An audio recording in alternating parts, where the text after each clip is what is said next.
back to my apologetics. Alright, for this video we're going to talk about one of my number one things that I do when I'm speaking apologetics with someone. One of my favorite things to do is actually when I'm talking to them about a prophecy.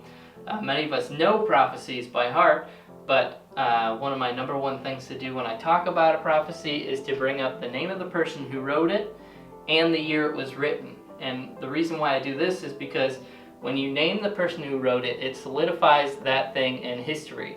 So then if it's something that just stays in their mind, they keep thinking about this prophecy, they go and look up the person, and then they find out, sure enough, this person existed.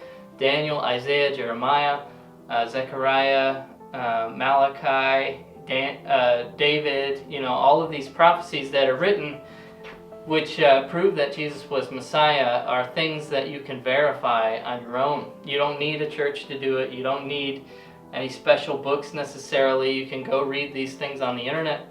And that's what's really interesting about it. And one of the things that made me a Christian is the prophecies for sure. So with that said, when you state the name of the person, which solidifies it in history, you say when it was written as well, which really hits to home for that person. How ridiculous it would be that Jesus wouldn't be Messiah.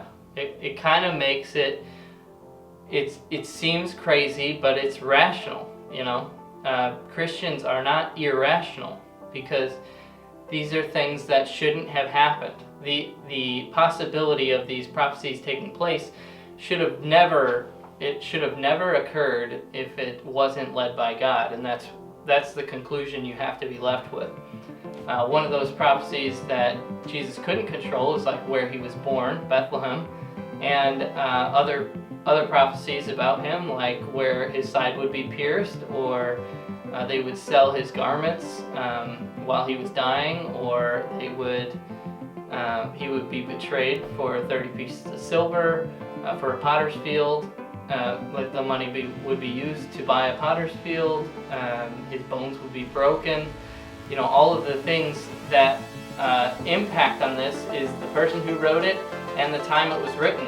When you know that some of these prophecies were written 400 years or 800 years or 1,000 years or 1,500 years before Jesus was even born, it just blows your mind because there's just no way that wasn't led by God, which in itself pretty much proves that there is a God, if you weren't sure already. So that's one thing that I use all the time. So next time that you are speaking with someone about the Bible, now you can tell them my apologetics.